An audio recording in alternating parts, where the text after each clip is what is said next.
Hello everyone. तो ड्रामे की स्टार्टिंग में हमें हमारे हीरो जीजुल को ही दिखाया जाता है, जो कि एक एनिमल डॉक्टर है और साथ ही साथ काफ़ी हैंडसम भी। गर्ल्स तो इससे फ्लर्ट करती रहती हैं, बट ये उन्हें कोई खास भाव नहीं देता। अभी भी एक पेट का ट्रीटमेंट करके वापस हटा ही होता है कि अचानक इसे कॉल आ जाती है, जिसे सुनते ही ये तो बहुत ही घबरा गया था और फ़ौरन से वहाँ से भाग जाता है। नेक्स्ट हमें इसे गाँव जाते ही दिखाया जाता है। ये टेंशन में आके अपने ग्रैंड पेरेंट्स को ही कॉल कर रहा था, जो कि पिक ही नहीं करते। उनका फ़ोन ऑफ जो होता है। इसका विलेज तो काफ़ी ज़्यादा ब्यूटीफुल होता है। इसके यहाँ तक पहुँचने तक काफ़ी रेन हो चुकी थी। अब ये जैसे ही देखते हैं कि उनके घर पे तो ताला लगा है, तो ये और ज़्यादा परेशान हो जाता है कि ये सारे कहाँ गए। उन्हें कॉल्स करता है, कोई भी पिक नहीं कर रहा था। अब इधर खड़ा ही होता है कि तभी अचानक ऊपर से इस ड्रामे की फ़ीमेल लीड अहंजा इसे थीफ समझ के पकड़ लेती है कि तुम यहाँ पे चोरी करने की कोशिश कर रहे थे ना। वो कहता है कि ऐसी कोई भी बात नहीं है। इतने में इसे फिर इसकी पॉकेट में से ड्राइवर लाइसेंस मिल जाता है, जिसमें कि इसका नेम ही राइट किया हुआ था। वो तो ये देख के एकदम सरप्राइज रह जाती है एंड देन इसे देखने ही लगी थी। वो तो बस इससे यही पूछी जा रहा था कि क्या तुम्हें पता है कि मेरे ग्रैंडपा और ग्रैंडमा कहाँ गए हैं। वो तो इसे कोई जवाब नहीं देती। ऊपर से एंट्री होती है एक और ऑफिसर की। वो समझ रहा था कि शायद ये यहाँ पे हंजा से बदतमीजी करने की कोशिश कर रहा है, इसलिए इधर ही इसे पकड़ के पटक देता है। इसके बाद ये साहब तो बेहोश। अब नेक्स्ट इसकी आंख अपने ही ग्रैंडपा के वेटरनेरियन हॉस्पिटल में ही खुलती है। अब यहाँ पे सभी लोग ही मौजूद होते हैं, ग्रैंडपा की असिस्टेंट भी। इधर इसे पता चलता है कि इसे यहाँ बुलाने के पीछे ना ग्रैंडपा की ये एक चाल थी। वो बस यही चाहते थे कि ये इधर आके अपना ये वाला हॉस्पिटल संभाले, और वो तो अपनी वाइफ को लेकर टूर पे ही निकल चुके होते हैं। ये बेचारा यहाँ पे काफ़ी अपसेट हो जाता है। इतने में अचानक इसे ग्रैंडपा की कॉल आ जाती है, जो कि इसे यही कह रहे थे कि जब तक हम वापस नहीं आ जाते हैं तुमने तो यहीं रुकना होगा। ये उन्हें कहता भी है कि देखें, सिटी में भी तो मेरी एक क्लिनिक है, मैंने उसका काम भी तो संभालना होता है, ये मुझसे नहीं होगा। लेकिन वो कहाँ इसकी सुनने वाले थे। फ़ौरन से कॉल डिस्कनेक्ट कर देते हैं और साथ ही साथ उन्होंने इसे ये भी कहा था कि जब तुम घर पहुँचोगे ना तो तब तुम्हें वहाँ पे मेरा एक लेटर मिलेगा, सो उसे रीड आउट कर लेना। अभी उन्हें क्या ही कहता, बेचारा काफ़ी अपसेट हो जाता है। इसे तो यहाँ पे रहना ही पड़ जाना था ना। अब जैसे ही जा रहा होता है, पीछे से आंजा इसे रोकती है। अब यहाँ पे इसका वॉलेट देने के साथ साथ इसे घूर के भी देखने लगती है। वो हैरान कि आखिर इसे हो क्या गया है। यहाँ पे उसे अपोलोजाइज करने लगती है कि मुझे ना तुम्हें यूं थीफ नहीं समझना चाहिए था। वो कहता है कि कोई बात नहीं। अब उधर से जा ही रहा होता है कि ये उसे रोक देती है कि नहीं, अभी तुम्हें मेरे साथ कहीं इमरजेंसी में जाना है। रास्ते में जाते जाते ही अपने एक फ्रेंड को कॉल करता है कि देखो, क्या तुम्हें ग्रैंडपा ने बताया था कि उनका मेरा यहाँ बुलाने के पीछे एक प्लान है। वो कहता है कि हाँ बिल्कुल, और ये भी कहा था कि मैं पीछे से तुम्हारी क्लिनिक संभाल लूँ, सो इसलिए तुम जितने दिन वहाँ पे हो ना आराम से ही रहना, यहाँ का काम मैं ही कर लूँगा। ये बेचारा एकदम सरप्राइज रह जाता है। अब यहाँ से जाते जाते इसकी तो एक और लड़के के साथ टक्कर हो जाती है। वो इसी का ही एक फ्रेंड था, ली सेंग, जो कि एक्चुअली में हमारे ड्रामे का सेकंड मेन लीड भी है। वो हैरान था कि तुमने मुझे यूँ टक्कर मार दिया और अपोलोजाइज ही नहीं किया। वो फिर इसे सॉरी बोलती है और ये भी कहने लगी थी कि आइंदा से ना तुम एहतियात से ही चलना। सारा ब्लेम इस पे ही डाल देती है कि तुम्हारी गलती थी, तुम हमारी गाड़ी के सामने आए थे। अब यहाँ से ये लोग तो चले जाते हैं। अब वो पीछे ही खड़ा रह गया था। आज के दिन आते ही ना वो तो इसे काम पे ही लेके आ गई थी। अब यहाँ पे इसे पता चलता है कि एक डॉगी ने ना सारे एनिमल्स को काफ़ी तंग किया हुआ है और इन साहब ने उसे पकड़ के रखा हुआ था, जिसकी वजह से वो तो काफ़ी ज़ख्मी भी हो जाता है। ये देख के ना यहाँ पे फिर जीजुल को ज़रा भी अच्छा नहीं लगता। वो इन अंकल से कहने लगते हैं कि आपको इस डॉगी के साथ ऐसा नहीं करना चाहिए था। वो कहता है कि देखो, इसने मेरे सारे एनिमल्स को खा लिया, तो क्या मैं ये भी ना करता। वेल, अब वो क्या ही कहते, इसलिए चुप रहते हैं। ये तो फिर वापसी पे उस डॉगी को अपने साथ ही हॉस्पिटल लेके जाने लगते हैं कि मैं इसका ट्रीटमेंट करूँगा। अब जैसे ही वापस आता है तभी ये फिर से उसे घूर के देखने लगती है। ये हैरान था कि अगर तुमने मुझसे कोई बात करनी है तो कर सकती हो, बट ये तो उसे कुछ भी नहीं कहती, बस चुप ही रहती है। अब थोड़ी देर के बाद फिर से इसे एक कॉल आ जाती है। वो अब इसे अपने साथ चलने को बोलती है। इसने भी अपना बैग पैक कर लिया था। रास्ते में यही कहने लगता है कि देखो, अब जो भी कॉल्स आनी होती हैं कि एनिमल्स बीमार हैं, जो भी हैं, हॉस्पिटल में भी तो कर सकते हैं ना, तो वो तुम्हें क्यों करते हैं। अब बातें करते हुए जा ही रहे होते हैं कि अचानक पाँव फिसलने की वजह से ये तो सीधा पानी में ही गिर जाता है। बेचारे के कपड़े तो सारे ख़राब हो गए थे, लेकिन क्या ही करता। ये तो इसे इसी कंडीशन में लेके ना एक गोट के पास ही आ गई थी, जो कि इस वक्त काफ़ी ज़्यादा गुस्से में लग रहा था। इसने उसका ही ट्रीटमेंट करना था। बेचारे की हालत तो ख़राब होती है, लेकिन फिर भी हिम्मत करके आगे बढ़ जाता है। अब अपना काम निपटा के जैसे ही वापस आता है तो हैरान के इसके घर में ना कुछ लेडीज़ घुस आई थी, जो कि इसके ग्रैंडपा को ही जानती होती हैं। वो तो यहाँ पे इसकी काफ़ी तारीफ़ करती हैं कि तुम कितने ज़्यादा हैंडसम हो। ये हैरान तो था कि ऐसे ही बिना पूछे आखिर कौन कौन किसके घर में यूँ एंटर होता है और उनसे इस बारे में बात भी करने लगा था कि ये इलीगल है, बट वो कहाँ इसकी मानने वाली थी। तो यहाँ पे इसके लिए बहुत सारा खाना भी लाई थी, इसकी बातों को बिल्कुल इग्नोर कर देती हैं। यही कहने लगती हैं कि जब भी तुम्हें भूख लगे ना तुम ये सब खा लेना। अब यहाँ पे आहंजा उन्हें वहाँ से भेजने में इसकी हेल्प कर देती है। यहाँ से जाते जाते फिर से इसे देखने लगती है। वो हैरान तो था कि इसे हो क्या गया है। अब इसके क्लोज आके इसका हेड चेक करती है जहाँ पे ऑलरेडी ही इसे चोट लगी हुई थी, बट इसने मेडिसिन लगा दी थी। खैर ये तो फिर वहाँ से चलती बनती है। उनके जाते ही ये तो सीधा अपने रूम में ही आ गया था और इधर अपने ग्रैंडपा का पढ़ा लेटर ही पढ़ने लगता है जहाँ पे उन्होंने यही लिखा था कि देखो हम तुम्हें यहाँ पे छोड़ के गए हैं, सो इसलिए ना तुम हमसे बिल्कुल भी नाराज मत होना। हमारी ग्रैंडमा का ही ड्रीम था कि वो पूरा यूरोप घूमना चाहती थी, इसलिए फिर अभी टाइम आया था उनकी ये विश पूरी करने का। सो इसलिए तुम ना सब्र के साथ ही यहाँ पे रहना। खैर ये लेटर पढ़ने के बाद वो सीधा ही उस डॉगी को देखने के लिए आता है। अब यहाँ पे उसे तो दिल लगाना ही था, अब चाहे जो हो जाए। जैसे ही उसका ट्रीटमेंट करके बाहर वापस आता है ना, तो तभी उसे पानी में ना आहंजा नजर आती है जो कि स्विमिंग कर रही थी। वो इसे देख के सरप्राइज होती है और साथ ही साथ देखने भी लगी थी। वो ये चाहती थी कि ये उसे पहचान जाए, बट ना वो तो इसे बिल्कुल भी नहीं पहचानता एंड देन इसे एक्सक्यूज करता हुआ चलता बनता है। अब नेक्स्ट डे जैसे इसकी आंख खुलती है तो ये एक अपनी पुरानी डायरी ही पढ़ने लगती है जहाँ पे कि बचपन में जीजुल ने इसे प्रॉमिस किया था कि मैं ना वापस आऊँगा और तुम्हें तो बिल्कुल भी नहीं भूलूंगा और हमारी फ्रेंडशिप एक सीक्रेट ही रहेगी। अब ये हैरान तो होती है कि बचपन में उससे मुझसे ये वाला प्रॉमिस किया था, बट अब क्या उसे याद नहीं है या फिर वो वैसे ऐसे ही नाटक कर रहा है कि जैसे वो मुझे जानता ही नहीं है। अब इधर हमें इसे दिखाया जाता है बेचारी की रात को ऐसे सोने की वजह से ना बैक में काफ़ी पेन हो रहा होता है। इसने तो डिसाइड कर लिया था कि अब तो पक्का मैंने अपने लिए एक बेड ही बाय कर लेना है। अब जैसे ही उठता है तो फिर यहाँ पे इसे अपनी कॉफ़ी की काफ़ी याद आती है कि इधर तो वो होगी ही नहीं ना। अब फिर कुछ देर वॉक करने के लिए बाहर निकल पड़ता है। यहाँ पे गांव वाले हैं जिन्हें कि पता चल चुका था कि ये तो मिस्टर हान का ग्रैंडसन है, वो इसकी काफ़ी ज़्यादा तारीफ करते हैं, पकड़ भी लेते हैं। तुम ना बिल्कुल अपने ग्रैंडपा पे गए हो, वो भी काफ़ी हैंडसम थे इस एज में। ये तो बस आगे से हंसता ही रहता है। अब जैसे ही वापस जाने लगते हैं अचानक इसकी टक्कर एक पत्थर से हो जाती है। अभी ये पत्थर इसने एक दीवार पे रखा ही था, ऊपर से फिर से इन आंटीज़ की एंट्री हो जाती है जो कि इसे काफ़ी ज़्यादा डांट रही होती हैं कि देखो तुम्हारी इसके साथ गुस्ताखी करने की हिम्मत भी कैसे हुई, तुम इतने गुस्से में इसे दीवार के ऊपर कैसे रख सकते हो, क्या समझते हो कि ये सब कुछ पुराना हो गया और तुम्हारा इनसे कोई भी लेना देना नहीं है। ये बेचारा तो हैरान ही रह गया था। खैर अब फिर भी वो इसे ज़्यादा कुछ नहीं कहती एंड वहाँ से चली जाती हैं। अब इसे एक ग्रैंडमा ने पोटैटोज दे दिए थे जो कि ये लेके घर जा ही रहा होता है। तभी अचानक इसकी नज़र एक लिटिल से बॉय पे पड़ती है जो कि काफ़ी क्यूट होता है। वो तो इसके घर में ही घुस आया था अपनी बॉल लेने के लिए। ये उसके पास आता है कि देखो तुम्हें ना यूं डोर बेल बजाए और नॉक किए बिना ना किसी के घर में नहीं घुसना चाहिए। ऊपर से आंजा भी आ जाती है। वो इसे समझाने की कोशिश कर रहा था बट वो समझ जाता है कि शायद ये मुझे डांट रहे हैं, इसलिए यहाँ पे रोना स्टार्ट। अब आंजा तो उसे लेती हुई वहाँ से चलती बनती है। ये भी हैरान था कि आखिर उसे हो क्या गया था। फिर फ़ौरन से डॉगी को देखने के लिए आता है। अब यहाँ पे आया ही था कि तभी अचानक असिस्टेंट के थ्रू इसे पता चल जाता है कि तुम्हें ना फिर से एक काम के सिलसिले में जाना पड़ेगा। अभी तो पिग्स को ही वैक्सीनेशन देने के लिए जाना था। ये परेशान हो जाता है कि उनको मैं कैसे संभालूंगा। दूसरी तरफ आंजा को भी पुलिस स्टेशन में दिखाया जाता है। उसे भी पता था कि आज तो वैक्सीनेशन डे है, पता नहीं जीजुल अपना काम सही से कर भी पाएगा या नहीं। इसे तो कुछ ज़्यादा ही टेंशन हो रही होती है, इसलिए जल्दी में वहाँ से जाने लगती है। इन साहब को तो बहुत दूर ही जाना पड़ना था ना, तो इसलिए वहाँ पे जाते जाते काफ़ी ज़्यादा थक भी जाते हैं। अब अपना काम तो करना था ना, आगे आके थोड़ा सा परेशान भी हो गया था कि इन सबको मैं कैसे संभालूंगा। इधर खड़ा ही होता है कि ऊपर से आंजा की एंट्री हो जाती है। वो तो इसकी हेल्प करने के लिए फुल रेडी थी। अब दोनों मिलकर ही पिग्स को वैक्सीनेशन ही देने लगे थे। अब अचानक पाँव फिसलने की वजह से ये नीचे गिरने लगती है कि तभी ये पकड़ लेता है। अब इसी दौरान उसके बैक में फिर से पेन स्टार्ट हो गया था। बेचारा हर दफ़ा जख्मी होता रहता है। खैर अब जैसे तैसे करके इन लोगों ने अपना काम तो ख़त्म कर ही लिया होता है।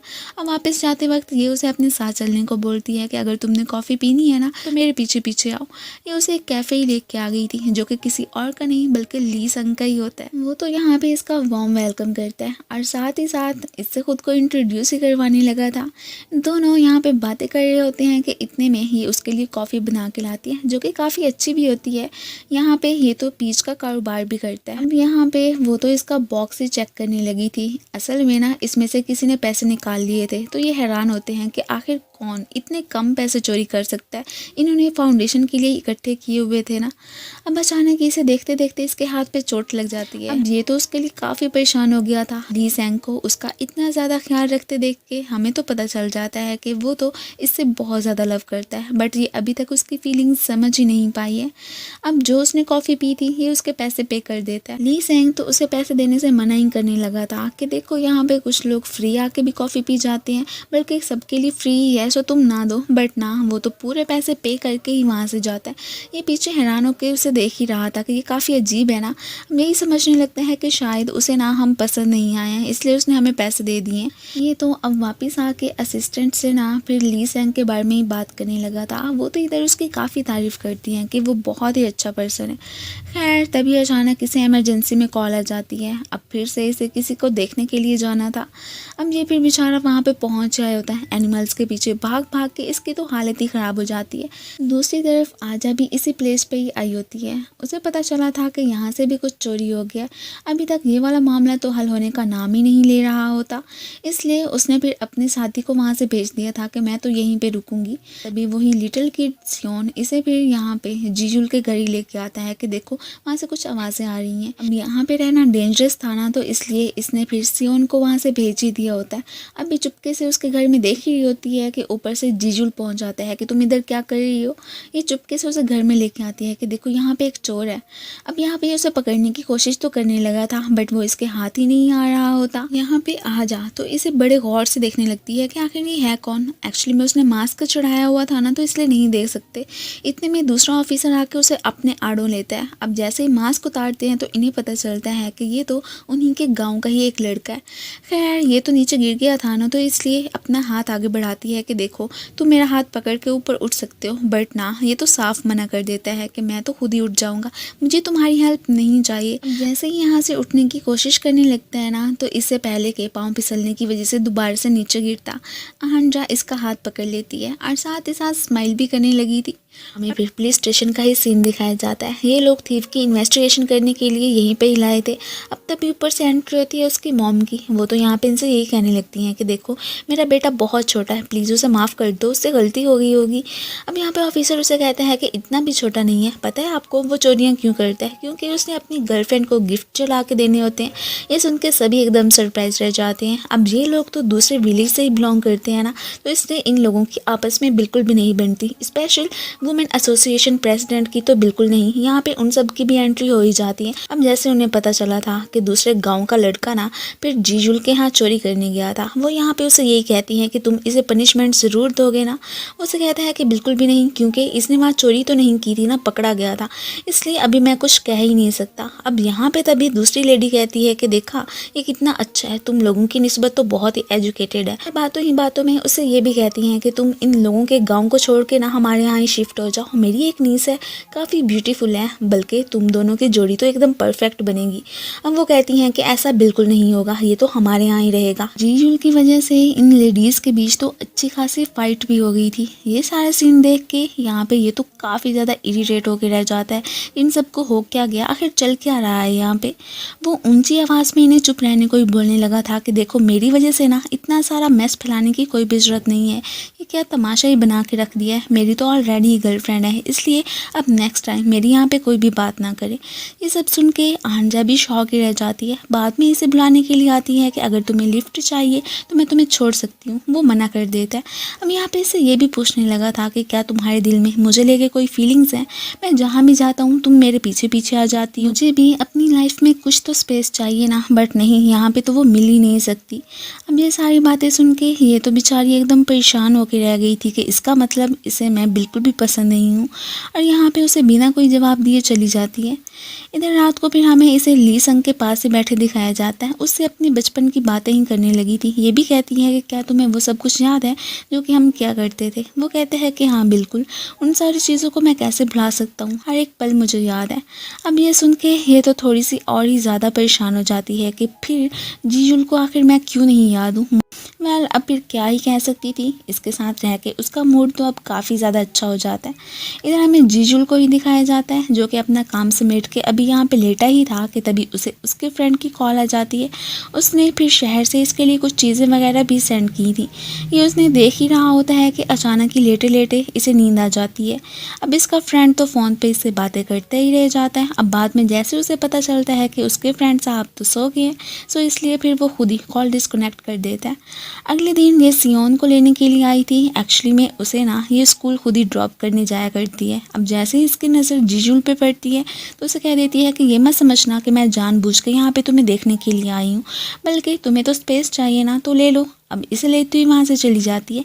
सियोन को तो पता चल गया था कि ज़रूर इनके बीच कुछ तो हुआ है, इसलिए इससे बात करता है कि क्या आप दोनों के बीच फाइट हुई है, तो वो कुछ भी नहीं बताती, बस चुप ही कर जाती है। जीजुल भी अपने काम पे वापस आ ही गया था। अब अपना काम ख़त्म करके जैसे ही घर वापस जा रहा होता है तो अचानक इसकी नज़र आंजा पे पड़ जाती है जो कि दूसरे विलेज की लेडीज से ही बात कर रही थी। इनके बीच होने वाली गॉसिप से इसे इतना तो पता चल जाता है कि आंजा की मॉम बचपन में इसे छोड़ के चली गई थी। उसके बाद इसकी ग्रैंडमा ने ही इसे पाला था, वो भी अब इस दुनिया में नहीं रही हैं। ये सब सुन के इसे तो काफ़ी ज़्यादा बैड फील होता है कि मैंने भी ऐसे ही खामखा में इसे बहुत सारी बातें सुना दी थी। खैर जैसे ही अब इसकी नज़र इस पे पड़ती है ना तो यहाँ पे आंजा तो वहाँ से जाने ही लगी थी। ये उसे रोकता है, यहाँ पे लिफ्ट देने की बात करता है कि अगर तुम मेरे साथ चलना चाहो तो जा सकती हो, बट वो मना कर देती है कि नहीं, मैं अकेली ही जाना पसंद करूँगी। तभी यहाँ पे इन दोनों को लीसंग देख लेता है। वो तो काफ़ी ज़्यादा जेलस फील करने लगा था, इवन कि इसके साथ जाना भी चाहता था, बट तभी अचानक इसे कॉल आ जाती है, सो इसलिए वो फिर अपने रास्ते ही चला जाता है। ये पीछे से आंजा को ही देखने लगा था, उसकी हेल्प करने जाना तो चाह रहा था बट नहीं कर पाता। नेक्स्ट वो कैफ़े ही पहुंच आया होता है, यहाँ पे अपनी कॉफ़ी लेने के लिए आया था। अब तभी अचानक उसकी नज़र इन फ़ोटोज़ पे पड़ जाती है जिनमें कि लीसंग और आंजा और दूसरे गाँव वाली लेडीज़ की ही फ़ोटोज़ थी। अब उसे इतना तो पता चल जाता है कि ज़रूर इन दोनों के बीच कुछ ना कुछ तो ज़रूर है। खैर अभी ये सब देख ही रहा होता है कि इतने में इसकी एंट्री हो जाती है। वो उससे यही पूछ रही थी कि क्या तुम अपने लिए कॉफ़ी लेने आए थे? आज सारे विलेजर्स का वर्किंग डे ही होता है। सभी लोग मिलके यहाँ पे पीचेस ट्रीज़ को ना कवर करने की कोशिश कर रहे होते हैं। इन दोनों को देख के एक आंटी कहती हैं कि आके आप लोग भी हमारी हेल्प करवा दो। अब ये फिर यहाँ पे देखती है कि इसे ना कोई भी काम करना नहीं आ रहा होता, इसलिए आंजा आके जीजुल की हेल्प करने लगी थी। वो इससे अपोलोजाइज भी करती है कि मैं मानती हूँ कि तुम्हें ना विलेजर्स बिल्कुल भी पसंद नहीं है, और साथ ही साथ ये भी तुमने कहा था कि मुझसे डिस्टेंस ही बनाए रखो, और देखो तुम यहाँ पे कॉफ़ी बनाने के लिए आए और इधर भी काम पे आना पड़ा। अब इससे पहले कि उसे वो कोई भी जवाब देता, यहाँ पे आंटी तो इन्हें देख के ना गॉसिप्स करने लगती हैं कि देखो मुझे ऐसा लग रहा है कि जैसे इनके बीच ना कुछ तो ज़रूर है। ये भी जानती थी कि लीसंग इसे बचपन से ही पसंद करता है, इसलिए उसे कह देती हैं कि देखो ये ना हो कि आंजा को ये शहरी लड़का अपने साथ ही लेके चला जाए, और इस तरह तो वो फिर हमारे यहाँ से भी चली जाएगी ना, तो हमें भी अच्छा नहीं लगेगा। इसलिए अब बिना कोई मौका गंवाए ना तुम उससे अपनी फीलिंग्स कन्फेस कर ही लो। वो इग्नोर कर देता है कि ऐसा कुछ नहीं होगा, वो जस्ट उसका फ्रेंड ही है। लेकिन फिर बाद में जैसे इन दोनों को साथ में देखते हैं ना तो बहुत ही जेलस फील करने लगा था। आंटी की बातें उसके दिल पे ही जाके लगी होती हैं। अपना काम ख़त्म करके सारी लेडीज़ तो वहाँ से चली जाती हैं। अब बाद में ये उससे उसका ट्रक की मांगने लगा था कि देखो क्या तुम वो सेल कर सकते हो मुझे। ये यहाँ पे नखरे दिखाने लगता है कि नहीं, बिल्कुल भी नहीं। अब जो कीमत मांगता है तो वो बहुत ही ज़्यादा होती है, 10 मिलियन। ये सब सुन के आंजा भी सरप्राइज रह जाती है कि इतने सारे पैसे, कुछ तो कंसेशन कर दो ना उसे। वैसे भी ट्रक इतने ज़्यादा भी महंगे नहीं होते। अब वो इसकी साइड ले रही थी। अब इसे भी एक ट्रक पसंद आ ही जाता है। वो फिर भी नखरे दिखाई जा रहा होता है कि बिल्कुल भी नहीं, मैं तो उतने ही पैसे लूँगा जितने के मैं बता रहा हूँ। ये सब सुन के इसे एक शरारत सूझती है। अब यहाँ पे ये इसे यही कह रही होती है कि पास में ना एक शॉप है, वहाँ पे भी बहुत अच्छी अच्छी सी गाड़ियाँ होती हैं, बल्कि वो कपल को तो बहुत ही सस्ते में वो गाड़ी बेचते हैं। सो मैं तुम्हारे लिए इतना कर सकती हूँ कि हम दोनों एक कपल होने का नाटक कर लेते हैं। अब ये सारी बातें सुन के वो तो फ़ौरन से ही मान गया था कि ठीक है, जैसा तुम चाहोगी ना मैं वैसे ही करने को तैयार हूँ। अब ये सब देख के इसे तो बिल्कुल भी अच्छा नहीं लगता कि क्या ये इसकी फिर वाइफ बन के वहाँ पर जाएगी, ऐसा बिल्कुल नहीं होने दूंगा। इसलिए वो फिर इसे ना कम दाम में ट्रक बेचने के लिए फ़ौरन से मान गया था। ये भी फिर अपना न्यू ट्रक लेके वहाँ से जाने लगता है। अब बाद में ये तो उसे देख देख के स्माइल करने लगी थी कि क्या तुम्हें बुरा लग रहा है, और ये भी पूछने लगती है कि तुम मेरे क्लोज किसी को आने क्यों नहीं देते हो। मैं मानती हूँ कि हम दोनों बचपन से फ्रेंड हैं, लेकिन ऐसा भी नहीं करते ना, तो इसलिए अपना मूड अच्छा करो। अगले दिन अब जैसे ही हॉस्पिटल पहुँचता है तो देखता है कि आहंजा तो उसके डॉगी को लेके ना बाहर ही गई हुई थी। आहंजा तो यहाँ पे इससे डॉगी को लेके डिस्कशन करने लगी थी कि देखो अब तो ये ठीक हो गया है, सो इसका क्या करना है। वो कह देता है कि अगर इसे कोई अडॉप्ट करने के लिए आ गया तो मैंने उसे दे देना है। वेल वो यहाँ पे इससे मांगने लग जाती है कि क्या मैं ये रख सकती हूँ, और साथ ही साथ क्यूट क्यूट से फेस बना के भी कहने लगी थी कि मैं इसका बहुत अच्छे से ख्याल रखूँगी, तो मैं ना इसे लेके चिंता करने की कोई भी ज़रूरत नहीं होगी। अब ये सब देख के ना वो स्माइल करने लगता है। अब फिर फ़ौरन से मान ही गया था। नेक्स्ट हमें यही दिखाया जाता है कि ये उसे लेके अपने घर ही पहुँच आई होती है। इवन के डॉगी का इसने नाम भी रख दिया था। इसे देख देख के ये तो पास्ट की मेमोरीज में भी खो गई थी कि एक दफ़ा बचपन में जीजुल ने ही उसे एक डॉगी ला के दिया था जो कि काफ़ी ज़्यादा क्यूट था। वेल इसने उसका नाम क्लाउडी रखा था, बट बाद में उसकी डेथ हो गई तो इसलिए वो इसकी लाइफ से चला गया। अब चलो कम से कम एक और डॉगी उसी की निस्बत से ही तो इसके पास आया ना, तो इसलिए ये बहुत ज़्यादा खुश होती है। अब अगले दिन ये भी देखता रहता है कि कहीं से उसे आहंजा नज़र आ ही जाए, और फाइनली वो इसे मिल जाती है। ये लोग अब यहाँ पे खड़े ही होते हैं कि अचानक इमरजेंसी में आहंजा को कॉल आ जाती है। अब सारे कहने लगते हैं कि तुम इसके साथ चले जाओ, ये भी कैसे मना करता। दोनों साथ में जा ही रहे होते हैं कि फिर इसे कॉल करके बताया जाता है कि जिस प्रॉब्लम के लिए इसे बुलाया जा रहा था वो तो सॉल्व हो चुकी है। अब दोनों वॉक करते करते बातें ही करने लगे थे। वो फिर यहाँ पे इसे इसकी गर्लफ्रेंड का पूछने लगती है, और ये भी कि क्या तुम्हारे फ्रेंड्स नहीं हैं। वो गर्लफ्रेंड की बात तो इग्नोर कर देता है, लेकिन फ्रेंड्स का ज़रूर बताने लगता है कि हाँ सिटी में मेरे बहुत सारे फ्रेंड्स थे। दोनों अभी बातें कर ही रहे होते हैं कि ऊपर में इतने में ली संग की भी एंट्री हो जाती है। वो तो फ़ौरन से गाड़ी से उतर के ना इसे यही वार्न करने लगा था कि आइंदा के बाद मेरी गर्ल से दूर ही रहना, और इसके ज़्यादा क्लोज आने की कोई भी ज़रूरत नहीं है। ये सब कहता हुआ वो तो वहाँ से चला जाता है, बट आहंजा एकदम सरप्राइज रह जाती है कि इसे अचानक क्या हो गया था। अब जैसे ही ये वापस हॉस्पिटल पहुंचता है तो ये भागती भागती उसके पास आती है कि क्या तुमने मेरे पपी को देखा है, वो गुम हो गया। अब उसने तो नहीं देखा था, इसलिए दोनों ही उसे ढूंढने के लिए निकल पड़ते हैं। बहुत सारी जगहों पे तलाश करते हैं, बट वो उन्हें मिल ही नहीं रहा था। दोनों ही काफ़ी परेशान हो जाते हैं। अब यहाँ पे एक जगह पे जीजुल देखता है कि वो ना एक तरफ भागा जा रहा है, ये भी उसके पीछे जाता है। तभी इसकी नज़र कुछ पपीज़ पे पड़ती है, छोटे छोटे से, जो कि इसी के ही बच्चे होते हैं। अब इन्हें समझ आती है कि एक्चुअली में ना ये उनका डैड है, और इन्हीं से मिलने के लिए ही जंगल के बीचों बीच आया था। अभी ही यहाँ पे खड़े इन्हें देख ही रहे होते हैं कि तभी इन पपीज़ की मम्मी ना अचानक ही फिर इसके ऊपर अटैक कर देती है, जिसकी वजह से जीजुल के हाथ पे चोट भी लग गई थी। ऊपर से इसकी कॉन्टैक्ट लेंसेज भी गुम हो चुकी होती हैं। उसे बहुत सारा ढूंढते हैं बट मिलती ही नहीं। अभी उसे कहते हैं कि चलो अगर तुम्हें ज़्यादा नज़र नहीं आ रहा है तो तुम मुझे फॉलो करके चल सकते हो। दोनों अब रास्ते में जा ही रहे होते हैं कि ये अचानक फिर उसके क्लोज आकर यही पूछने लगती है कि क्या वाकई में तुम्हें यहाँ पे कुछ नज़र नहीं आ रहा। फिर फ़ौरन से पीछे भी हो गई थी। इसे इमरजेंसी में एक लेडी की कॉल आ जाती है कि मेरी काऊ की कंडीशन बहुत ज़्यादा ख़राब है, तो क्या तुम उसे देखने के लिए आ सकते हो। हालांकि इसे नज़र नहीं आ रहा था, लेकिन फिर भी उसकी हेल्प करने के लिए आ जाता है। ये तो फ़ौरन से उसके घर से उसकी ग्लासेस लेके आ गई थी कि अब तुम्हें ठीक नज़र आ रहा है ना। अब काऊ को डिलीवरी करने में मुश्किल हो रही थी, सो इसलिए ये दोनों ही मिल के ना उसके बेबी को बाहर लाने में एक दूसरे की हेल्प करते हैं। अब जब यहाँ पे उनका काम कंप्लीट हो जाता है तो इधर आहंजा उसकी काफ़ी ज़्यादा तारीफ़ करने लगती है कि तुम कितने ज़्यादा अच्छे हो और स्मार्ट भी। अब आंटी ने ना इन दोनों को ही रात को पार्टी में इनवाइट कर लिया था कि तुम दोनों ज़रूर आना। वेल नेक्स्ट हमें पार्टी का ही सीन दिखाया जाता है। यहाँ पे तकरीबन सभी लोग ही मौजूद होते हैं। इतने में ली संग की भी एंट्री हो जाती है। जाहिर सी बात है वो भी तो इसी गाँव का ही हिस्सा था ना। अब उसे यहाँ पे ज़रा भी अच्छा नहीं लगता कि ये साहब भी इधर बैठे हुए हैं। खैर एक दूसरे के मुकाबले में ना काफ़ी ज़्यादा ड्रिंक भी कर लेते हैं सभी लोग यहाँ पे। फिर आहंजा को भी इनवाइट करते हैं कि तुम भी ड्रिंक करो, बट वो नहीं मानती कि मैंने अभी अपनी शिफ्ट पूरी करने भी जाना है। अब फिर तभी सारे कहते हैं कि चलो ठीक है तुम सॉन्ग तो सिंग कर सकती हो ना। अब जैसे ही वो गाना गाती है तो सभी उसे एकदम देखते ही रह जाते हैं। इवन के जीजुल भी उसकी चार्मिंग पर्सनैलिटी में एकदम खो ही गया था। अब बाद में सारे कहते हैं कि चलो अब इसके बाद जीजुल की बारी है। तो वो यहाँ पे सबसे एक्सक्यूज़ कर लेता है कि नहीं मुझे अभी जल्दी में कहीं जाना होगा। पीछे से ये रोक देती है कि चलो मैं भी तुम्हारे साथ चलती हूँ। अब ली संग भी उनके साथ जाना चाहता था, बट उसे पीछे से रोक देते हैं कि नहीं अभी तुम्हें हमारे पास ही रहना होगा। ये दोनों बातें करते हुए जा ही रहे होते हैं कि अचानक जी उसे कहती है कि देखो ध्यान से जाना, यहाँ पे अंधेरा है, कहीं गिर ना जाओ। उसे कह रही होती है कि लेकिन फिर खुद ही गिरने लगती है। वो फिर उसे पकड़ लेता है। दोनों काफ़ी क्लोज आ गए थे। इसी बीच इसकी साइकिल नीचे गिर जाती है। अब इसे काफ़ी बुरा लग रहा था कि देखो मेरी वजह से ना तुम्हारी साइकिल ख़राब हो गई है। वो कहते हैं कि कोई बात नहीं। अब इसे टेंशन में देख के ना वो इसका हाथ पकड़ लेता है और फिर फ़ौरन से पीछे भी कट जाता है।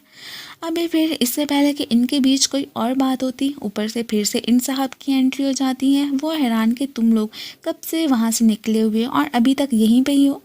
और फिर ये उनसे एक्सक्यूज़ करता हुआ जाने लगता है कि मैं ना मज़ीद कबाब में हड्डी नहीं बन सकता हूँ। पीछे से ये फिर ऊंची आवाज़ में उसके सामने ही यहाँ पे आहनजा से अपनी फीलिंग्स कन्फेस कर लेता है कि मैं बचपन से ही तुम्हें बहुत लाइक करता आया हूँ। ये सब सुन के आहनजा तो एकदम सरप्राइज ही रह जाती है कि अब मैं इसे क्या जवाब दूँ। अब अचानक ही ली संग का इससे अपनी लव कन्फेशन करना यहाँ पे तो काफ़ी ज़्यादा ऑकवर्ड सिचुएशन ही क्रिएट कर देता है। अब ये उसे फ़िलहाल तो कोई भी रिस्पॉन्स नहीं देती एंड देन इसी के साथ ही ये सीन कट। अगले ही दिन जैसे ये सियोन को लेने के लिए आती है, वो तो फिर इधर इसे देख के ना वहाँ से जाने लगता है। इवन के जीजुल उसे अवॉइड करने की कोशिश करने लगा था, सीधा फिर अपने काम पे आ जाता है। ये पीछे से हैरान के इसे हो क्या गया है, कल वाली बात को लेके वो इससे नाराज़ था ना। अब फिर नेक्स्ट हमें पुलिस स्टेशन का ही सीन दिखाया जाता है। आज इससे मिलने के लिए ली संग आया था। फिर अब इनकी बातों से हमें पता चलता है कि रात को ना इसने उसे कोई भी रिस्पॉन्स नहीं दिया था। तभी फिर उसने इसे कह दिया था कि ठीक है, तुम ना बहुत सोच समझ के ही मुझे कोई जवाब देना, मैं तुम्हारे रिप्लाई का वेट करूँगा। तुमने जो भी फैसला किया ना मुझे वो मंजूर है। एंड देन इसे ये भी कहता है कि तब तक ना हम दोनों बिल्कुल वैसे ही फ्रेंड्स रहेंगे जैसे कि पहले थे। माना कि अगर तुमने मुझे अपना लवर नहीं बनाया, लेकिन हम अपनी फ्रेंडशिप बिल्कुल ख़त्म नहीं करेंगे। अब ये सारी बातें सुन के यहाँ पे आहनजा थोड़ा सा तो रिलीफ फील करती है और साथ ही साथ काफ़ी ज़्यादा कंफ्यूज भी लग रही थी कि अब वो किसे चूज़ करे। एक तरफ उसका बेस्ट फ्रेंड था, जबकि दूसरी तरफ उसका चाइल्डहुड क्रश। खैर अभी फ़िलहाल तो उसे कुछ टाइम मिल गया था ना। अब दोनों यहाँ पे बैठे ही होते हैं कि अचानक ही ना इन दोनों पे ही जीजुल की नज़र पड़ जाती है, जो कि अभी काम पे ही जा रहा था। इन्हें साथ में देख के फिर से वो काफ़ी ज़्यादा बुरा फील करता है। इसके बाद जैसे ही अपने काम पे आता है, तभी यहाँ पे असिस्टेंट के थ्रू उसे पता चलता है कि आहनजा पपीज़ को देखने के लिए ना जंगल में गई है और अपनी साइकिल भी यहीं पे ही छोड़ के गई है। अब ये सब देख के इसे बिल्कुल भी अच्छा नहीं लगता कि कम से कम आहनजा को किसी की तो हेल्प मांगनी चाहिए थी ना। अब अकेली गई है, पता नहीं उसके साथ क्या होगा। और जल्दी से असिस्टेंट से उसका नंबर लेके ना उसे ढूंढने के लिए निकल पड़ता है। अब अचानक कि जैसे ही उसकी नज़र एक पपी पे पड़ती है तो वो उसे उठा के केज में ही डालने लगा था। ऊपर से इतने में आहनजा भी आ जाती है। वो इसे देख के हैरान थी, यही कहने लगती है कि इसका मतलब तुम यहाँ पे इन्हीं देखने के लिए आए थे। वेल अब जैसे यहाँ पे उसकी नज़र इसके हैंड पे पड़ती है तो उस पर चोट लग चुकी थी। इसे ज़रा अच्छा नहीं लगता। इसे यही कहने लगता है कि देखो इतना ज़्यादा अच्छा बनने की कोई ज़रूरत नहीं है, कम से कम अगर तुम इनकी हेल्प करने के लिए आई थी तो फिर लीसंग को ही लेके आती।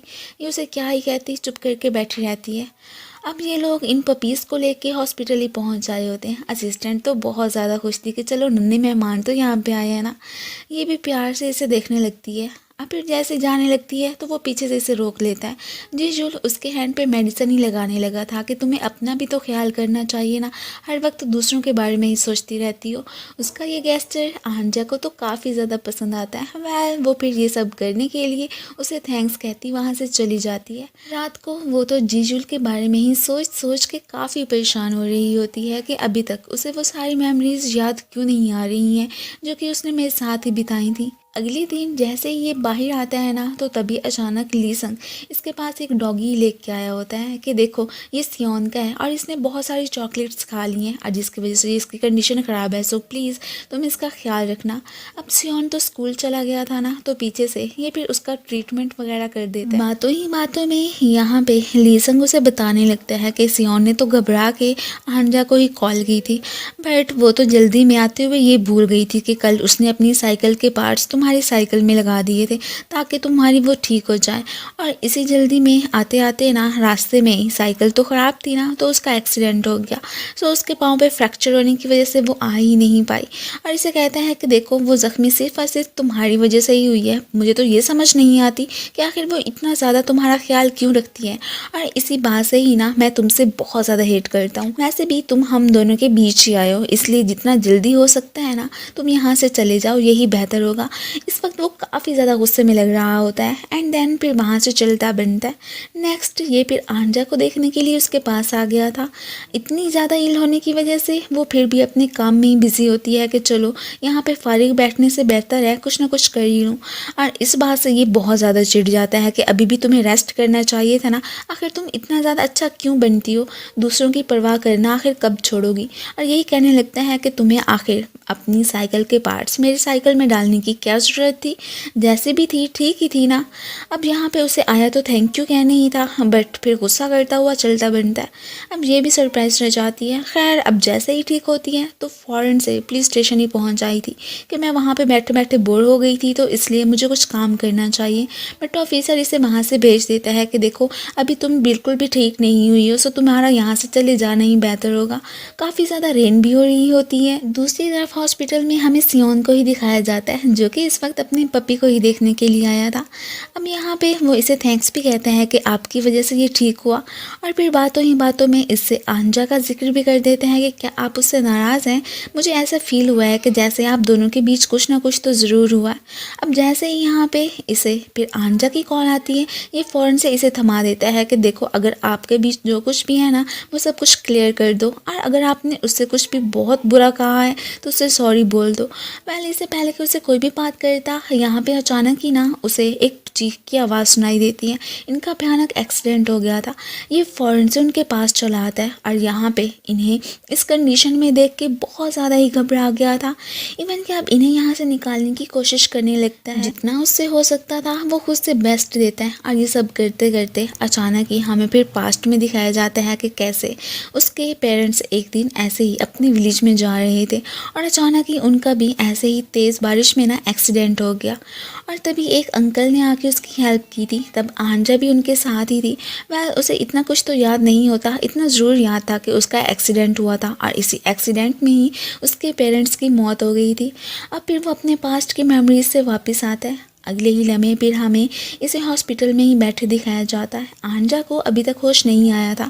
दूसरे ऑफिसर की कंडीशन अभी काफ़ी बेहतर थी। ये उसके पास बैठ के अब यहाँ पे इससे पहले कि उसका हैंड टच करने की कोशिश करता, इतने में ऊपर से लीसंग आ जाता है। वो हैरान था कि तुम यहाँ पे क्या कर रहे हो। अब जैसे उसे पता चलता है कि इसने इसे यहाँ पे लाने में ना सबकी हेल्प की है, तो वो फिर उसे थैंक्स कहता है। ये फिर वहाँ से चलता बनता है कि अब मज़ीद मुझे कबाब में हड्डी नहीं बनना चाहिए। बाहर आकर ही बैठ गया था। इधर अब जैसे इसे होश आता है तो ये हैरान कि मैं यहाँ पे कैसे पहुँची, क्या दूसरे ऑफिसर ठीक हैं। तो वो उसे बताता है कि हाँ डोंट वरी, वो भी ठीक है। और यहाँ पे लीसंग उसे ये भी कहने लगा था कि तुम्हें यहाँ पे लाने वाला कोई और नहीं बल्कि जीजुली था। अब तो ये फिर यहाँ पे बहुत ही उसकी थैंकफुल होती है कि उसने मेरी जान बचाई। इधर ये बाहर बैठा ही था, तभी फिर इसकी नज़र यहाँ पे लीसंग और आंजा पे पड़ती है, जो कि उसे ड्रॉप करने ही जा रहा था। ये भी फिर खैर क्या ही करता, इसलिए अब वहाँ से चला जाता है। और इसे लग रहा था कि जैसे मुझे किसने नहीं देखा, बट लीसंग की नज़रें तो इस पे पड़ी चुकी होती हैं ना। इसके बाद हमें फिर अगले दिन का ही सीन दिखाया जाता है। हालांकि कल इन दोनों का एक्सीडेंट हुआ था, ठीक होते ही सीधा अपने काम पे आ जाते हैं, छुट्टी बिल्कुल भी नहीं करते। वापसी पे ये तो फिर यहाँ पे जीजुल से मिलने के लिए ही पहुँच आई थी, बट असिस्टेंट के थ्रू इसे पता चलता है कि वो तो इधर है ही नहीं। यह परेशान हो जाती है कि आखिर वो किधर गया होगा। दूसरी तरफ हमें फिर जीजुल को अपनी मॉम डैड की ग्रेव पे दिखाया जाता है। वो काफ़ी ज़्यादा अपसेट लग रहा था। अब यहाँ से वापसी पे जाते हुए उसकी मुलाकात इससे भी हो जाती है। इससे पहले कि यहाँ पे आंजा उससे कोई भी बात करती, इससे अचानक एक मिस्टर ली नामी पर्सन की कॉल आ जाती है कि जल्दी से आओ, मेरा बुल बहुत बीमार है। ये भी फिर उसे एक्सक्यूज़ करता हुआ वहाँ से चला जाता है। अब फिर तभी इसकी मुलाकात यहाँ पे लीसंग से हो जाती है। वो फिर इसे लिफ्ट दे के वहाँ से लेके जाने लगा था। अब रास्ते में इससे कहती है कि देखो तुमने जो मुझसे अपनी फीलिंग्स कन्फेस की थी ना, मैं उसका जवाब देने के लिए बिल्कुल रेडी हूँ। पर वो कह देता है कि नहीं नहीं अभी नहीं, तुम थोड़ा सा और सोच लो, उसके बाद ही कुछ कहना। खैर वो भी चुप कर जाती है, इसे क्या ही कहती। इधर ये फिर उस बुल को देखने के लिए आ जाता है जो कि काफ़ी ज़्यादा बीमार था, और यहाँ पे इन अंकल से कहता है कि इसके जीने के चांसेस बहुत ही कम है। अब अंकल कह देते हैं कि ठीक है फिर तुम यूँ करो, इसे ना जहर का इंजेक्शन लगा दो कि चलो कम से कम ये जो अब इतनी ज़्यादा बुरी लाइफ गुजार रहा है उससे तो ये छुटकारा हासिल कर लेना। ये सब सुन के यहाँ पे इसे तो ज़रा भी अच्छा नहीं लग रहा होता। दूसरी तरफ हमें लीसंग को ही दिखाया जाता है। अब यहाँ पे दोनों विलेजर्स की ना एक मीटिंग ही होती है, और वो तो इधर यहाँ पे ज़बरदस्ती आंजा को भी ही लेके आ गया था कि यहाँ पे कोई भी फाइट हो सकती है। अब जैसे उन्हें लगता था बिल्कुल वैसे ही होता है। दोनों ग्रुप्स के बीच इसी बात को लेके फाइट हो जाती है कि हमारा विलेज बेटर है और हमारा विलेज बेटर है। अब ये बेचारी इनके बीच तो पिस के ही रह जाती है और उन्हें कहती भी है कि देखो यहाँ पे लड़ाई झगड़ा करने की कोई भी ज़रूरत नहीं है। इन सबसे काफ़ी ज़्यादा तंग आ गई थी, ये तो अपने बाल तक खींच लेती हैं। खैर अब उसके यहाँ पे कौन सुनने वाला था। एक आंटी तो उसे ये ताना देने से बाज नहीं आती हैं कि तुम्हारी मोम तो तुम्हें छोड़ के चली गई, वैसे भी तुम्हारी यहाँ पे सुननी ही किसने है। इस बात से इस बेचारी का तो बहुत ज़्यादा ही दिल टूट जाता है। बाद में अपसेट बैठी थी कि लीसंग से कंफर्ट करने के लिए आता है। अभी ये कुछ टाइम अकेले में ही बिताना चाहती थी, इसलिए उससे एक्सक्यूज़ करती हुई चली जाती है। वो पीछे से बस इसे जाते हुए ही देखता रह गया था। या फिर वहाँ पे ही जा रही होती है जहाँ पे कि बचपन में इसने अपना कुछ टाइम जीजुल के साथ ही बिताया था। इधर फाइनली बुल को इसने इंजेक्शन दे दिया था और जिसकी वजह से वो मर गया होता है। अंकल काफ़ी ज़्यादा अपसेट तो थे। अब अपने दिल का बोझ हल्का करने के बाद इससे यही कहते हैं कि क्या तुमने मुझे पहचाना नहीं है, अब तो तुम काफ़ी ज़्यादा बड़े हो गए हो। जब तुम्हारे पेरेंट्स की डेथ हुई थी ना, तब फिर थोड़े अरसा तुम मेरे पास ही रहे थे, उसके बाद ही तुम्हारे ग्रैंड पेरेंट्स मेरे से तुम्हें लेके गए थे। खैर अब बातों ही बातों में उसे ये भी बता देता है कि आंजा और तुम बहुत अच्छे फ्रेंड हुआ करते थे, क्या तुम्हें याद नहीं है। मुझे तो खैर तुम भूल ही गए हो, खैर उसे तो याद करते ही होगे ना। और यहाँ पे उसे कुछ देता है कि ये आंजा को दे देना, अभी भी तुम लोगों की फ्रेंडशिप तो होगी। अब ये सारी बातें सुन के वो तो एकदम सरप्राइज रह जाता है कि फ्रेंडशिप, मुझे तो कुछ याद ही नहीं है। अब उसे पता चलता है कि ओह इसलिए आंजा मुझे ऐसे देखती थी कि मीन वो मुझे पहले से ही जानती है। ये तो यहाँ पे चलते चलते बिल्कुल उसी प्लेस पे ही आ जाता है जहाँ पे कि ऑलरेडी आंजा मौजूद होती है। वो अभी भी पास्ट की मेमोरीज में ही खोई हुई थी। अब इसे भी याद आ जाता है कि जब बचपन में मैं बहुत अपसेट हुआ करता था तब आंजा आके मुझे कंफर्ट किया करती थी। दोनों ने यहाँ पे बहुत अच्छा टाइम स्पेंड किया था। ये भी याद करते हैं कि वो एक दिन उसके साथ बिल्कुल इसी प्लेस पे ही आया था। अब ये अचानक जो कि उठ के जा रही होती है उसे अपने सामने देख के सरप्राइज रह जाती है। अब हमें पास्ट में ये भी दिखाया जाता है कि जाते जाते वो डायरी जीजुल इसे ही देख के गया था कि तुम मेरा वेट करना, मैं ज़रूर वापस आऊँगा। इसके जाने से वो बहुत ज़्यादा परेशान तो हो गई थी। खैर दोनों ही यहाँ पे एक दूसरे को देखने लगते हैं। यहाँ पे जीजुल आंजा के पास आके उसे यही बताने लगा था कि मुझे अपनी पास्ट की मेमोरीज याद आ चुकी हैं। वह मुझे ये भी याद है कि हम दोनों फिर बचपन में कितने अच्छे फ्रेंड्स हुआ करते थे। खैर वो तो खुश हो जाती है कि चलो इसे कुछ तो याद आया। एंड देन इसी के साथ ही ये सीन तो कट। अगले दिन हमें दिखाया जाता है कि ये चोरी चोरी आंजा को देखने की कोशिश कर रहा था, बट वो तो आज सियोन को पिक करने के लिए आई ही नहीं थी। हॉस्पिटल में बैठा उसी के बारे में ही सोच रहा होता है कि तभी एंट्री होती है सियोन की अपनी एक फ्रेंड हुई के साथ। उसका रैबिट बीमार था ना, तो इसलिए वो इन अंकल से कहने लगती है कि देखें प्लीज़ इसे जल्द से जल्द ठीक कर दे, वरना फिर मैं इसके बगैर क्या करूँगी। वो भी कह देता है कि डोंट वरी ये ठीक हो जाएगा। अब यहाँ पे जीजुल नोट करता है कि जैसे हुई ना सियोन से नाराज़ है, उससे बात नहीं कर रही है। जीजुल यहाँ पे हुई से यही कहने लगा था कि तुम्हारा रैबिट ठीक हो जाएगा, सो थोड़ी दिनों के बाद इसे आके ले जाना। खैर वो भी इन्हें गुड बाय कहती हुई चली जाती है। सियोन की तरफ तो देखती तक नहीं। अब बाद में वो देखता है कि ये बेचारा तो काफ़ी अपसेट बैठा हुआ था, सो इसके पास आके रीज़न पूछने लगता है कि तुम्हें क्या हुआ है। तो सियोन उसे बताता है कि हुई मुझसे बहुत ज़्यादा एंग्री है। वह कुछ अर्सा पहले उसने मुझे गिफ्ट दिया था, मुझे याद नहीं है कि वो कौन सा था, और इसी बात की वजह से ना वो मुझसे इतना ज़्यादा गुस्सा कर रही है ना कि मुझसे बात तक ही नहीं कर रही। इवन कि उसने अपने फ्रेंड्स भी न्यू बना लिए हैं। ये बेचारा बहुत परेशान होता है। उससे भी कहने लगा था कि अब मैं क्या करूं, कैसे करके उसे मनाऊं, वो तो मेरी कोई बात सुन ही नहीं रही है। अब ये उसे तसल्ली देने लगता है कि पहले तो तुम परेशान होना बंद कर दो, और साथ ही साथ ये भी कहता है कि हो सकता है कि वो इस बात की वजह से अगर नाराज़ है भी सही ना, तो कुछ अरसे बाद वो खुद ही ठीक हो जाएगी। उसे सोचने सोचने के लिए कुछ तो टाइम दो ना, और वैसे भी उसे काम रहने दो, अभी उसे कोई भी बात ना करना। ये उसकी बात मान जाता है एंड देन फौरन से वहाँ से चला गया था। अब थोड़ी देर के बाद आहंजा की नज़र सियोन पे पड़ जाती है। ये काफ़ी अपसेट होता हुआ वहाँ से जा रहा था। वो इसे पकड़ लेती है कि तुम्हें क्या हुआ। अभी इसने सारी बात का उसे बता दिया था, और ये भी कि आखिर जीजुल ने उसे क्या मशवरा दिया है। यहाँ पे वो उसे कहती है कि अगर मेरी एडवाइस मानो ना तो तुम उसके दिए आइडिया पे बिल्कुल भी अमल मत करना। देखो इस तरह वो तो तुमसे और ज़्यादा नाराज़ हो जाएगी कि तुम आखिर उससे बात क्यों नहीं कर रहे हो। सो इसलिए मैं कहती हूँ कि तुम जाके ना हुई से अपोलोजाइज़ कर लो, उससे कहो कि मैं वो भूल गया था, सो इसलिए नेक्स्ट टाइम ऐसी गलती कोई भी नहीं होगी। ये भी कह देता है कि ठीक है, मैं आपका ही कहा मानूंगा। अब थोड़ी देर के बाद रोता हुआ जीजुल के पास पहुँचता है कि देखे ना, मुझे फिर आहंजा ने ना बहुत ही उल्टा मशवरा दिया था, मैंने आपकी एक भी नहीं मानी, और जाके फिर उससे सॉरी बोलने लगा कि मुझे माफ़ कर दो। बट ना, वो मेरी कोई भी नहीं सुनने वाली है, इवन कि बस मुझे इग्नोर ही किए जा रही है। अब ये उसे कहता है कि देखो जो मैंने कहा था ना, एक दफ़ा तुम्हें वो ज़रूर ट्राई करना चाहिए, मुझे उम्मीद है कि वो मान जाएगी। अब ऐसे ही तो होता है ना। खैर ये भी फिर फ़ौरन से कह देता है कि ठीक है, अब की बार पक्का मैं आपकी बात ही मानूंगा। वैसे भी मैंने सुना है कि आपकी गर्लफ्रेंड है, तो इसलिए मुझे पहले भी आपका ही कहा मानना चाहिए था। खैर अब थोड़ी देर के बाद जैसे ये काम पे जाता है ना, तो कोइंसिडेंटली इसकी मुलाकात आहंजा से हो जाती है। वो इसे कोई बात तो करना चाह रहा था, बट ऊपर से लीसंग की एंट्री हो जाती है। खैर उसके आते ही ये तो वहाँ से चलता बनता है। पीछे से ये उसे बताता है कि मैं ना किसी काम के सिलसिले में सिटी जा रहा हूँ, सो अगर तुम्हें कुछ मंगवाना है तो मुझे बता सकती हो, वैसे भी मैं तुम्हारा अच्छा फ्रेंड हूँ ना। वो फिर यहाँ पे स्माइल करने लगती है और इसे ये भी कहने लगी थी कि नहीं, मुझे कुछ भी नहीं मंगवाना, सो तुम बिना चिंता के ना यहाँ से जा सकते हो, वैसे भी मुझे किस चीज़ की कमी है। वो भी फिर इसे अपना पीछे से ध्यान रखने का कह के स्माइल करता हुआ वहाँ से चला जाता है। दूसरी तरफ हमें फिर जीजुल को हॉस्पिटल में ही बैठे दिखाया जाता है। यहाँ पे वो अपने फ्रेंड से बात करने में ही बिजी था। उसे बता देता है कि मुझे ना पहले पता ही नहीं था कि यहाँ पे मेरी एक फ्रेंड भी है। खैर अब तो पता चल गया। वो ये सुनकर सरप्राइज एंड देन उससे पूछने लगते हैं कि क्या तुम्हारी फ्रेंड प्रीति है। खैर ये तो उसकी बात को इग्नोर करता हुआ यहाँ पे उसकी कॉल डिस्कनेक्ट कर देता है।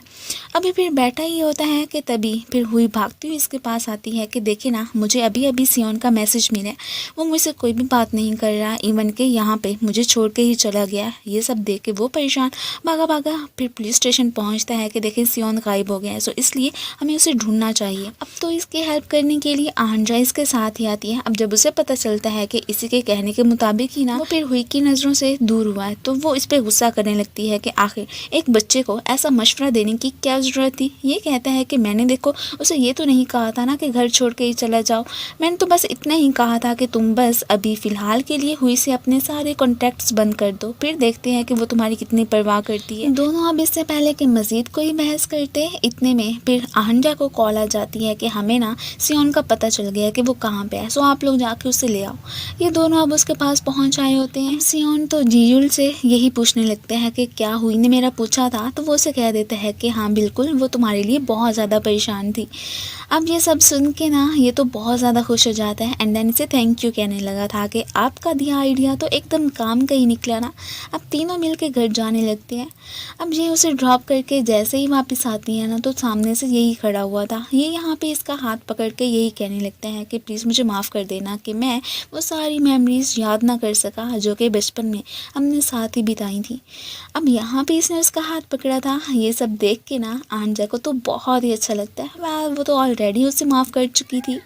अब नेक्स्ट डे हमें फिर दिखाया जाता है कि ये तो पुलिस स्टेशन में ना एक साइकिल को ये बार बार देखे जा रही होती है। दूसरे भी हैरान होते हैं कि इसे हो क्या गया। वह साथ ही साथ स्माइल भी करने लगी थी। तभी हमें पास्ट में दिखाया जाता है कि इसके पास ना वापस जाने के लिए अपनी साइकिल तो थी ही नहीं, तो इसे रोक के ना फिर जीजुल ने अपनी साइकिल ही दे दी थी कि तुम इस पे जा सकती हो, और साथ ही साथ इसने अपना ख्याल रखने का भी कह दिया था।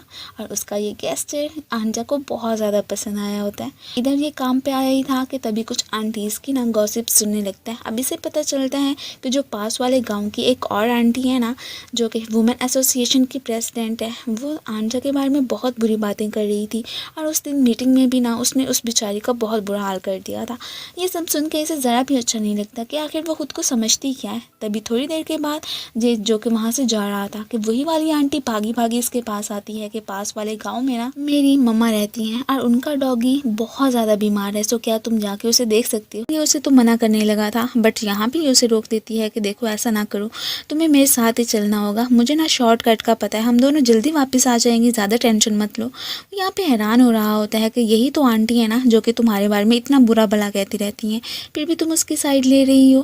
खैर इसे लेकर जाने लगी थी। वो रास्ते में इसे कहती है कि देखो अब हम जैसे समझते हैं ना वैसे तो कुछ नहीं होता ना, वो आंटी दिल की बहुत अच्छी है, बस ऊपर ऊपर से ऐसे ही कह दिया करती हैं, सो इसलिए तुम्हें मेरे लिए ना परेशान होने की कोई भी ज़रूरत नहीं है। अब यहाँ से जाते जाते इतना ज़ोर का जंप लगता है, इस बेचारे का सर तो गाड़ी में ही टकरा गया था। ये देख के यहाँ पे आंजिया तो स्माइल करने लगती है। दोनों फिर उन ग्रैंडमा के पास पहुँच आए होते हैं, उनके डॉगी का इलाज करके अब फिर ये वापस से जाने लगे थे। जैसे ये ग्रैंडमा को गुड बाय कह के जाने लगती हैं तो उन्हें ये खाने के लिए कुछ दे भी देती हैं। ये देख के ये बहुत ज़्यादा खुश हो जाते हैं। फिर बाद में जब इनकी नज़र गाड़ी पे पड़ती है तो उसका टायर तो पंक्चर हो चुका था। ये परेशान हो जाते हैं कि अब हम क्या करेंगे।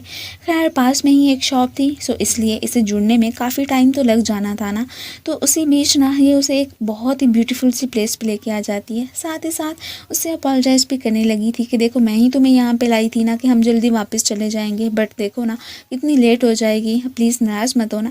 वो कहता है कि कोई बात नहीं, बल्कि मुझे तो यहाँ पे आके बहुत ही अच्छा लग रहा है। दोनों साथ में बहुत ही अच्छा टाइम स्पेंड करते हैं, ऐसे मानो कि दोनों बिल्कुल वैसे ही फ्रेंड्स बन चुके हों जैसे कि बचपन में हुआ करते थे। अब ये उसे ड्रॉप करने के लिए आया ही था कि तभी यहाँ पे अचानक एक लड़की की एंट्री होती है, जिसे देख के ये तो एकदम सरप्राइज रह गया था। और ये कोई और नहीं बल्कि इसकी एक्स गर्लफ्रेंड मिन ही होती है। इन दोनों को एक दूसरे की तरफ ऐसे देखते देख के ना ये तो समझ जाती है कि ज़रूर ये उसकी गर्लफ्रेंड होगी, इसलिए फिर वहाँ से चली गई थी।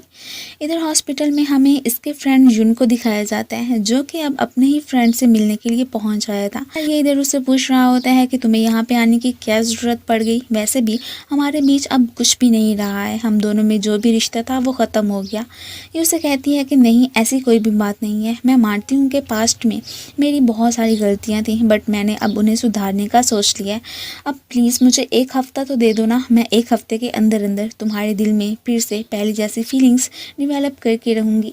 वो इसे यहाँ से जाने को कहने को बोल रहा था, बट ये नहीं मान रही होती। अब तभी इसकी नज़र पड़ती है अपने फ्रेंड जुन पे, जो कि अचानक ही यहाँ पे आ टपका था। वो तो यहाँ पे अब अपने फ्रेंड पे बहुत ज़्यादा गुस्सा करने लगा था कि ज़रूर तुम्हारी वजह से ही मिन को पता चला होना है कि मैं यहाँ पे हूँ, और वाकई में ऐसी ही बात थी।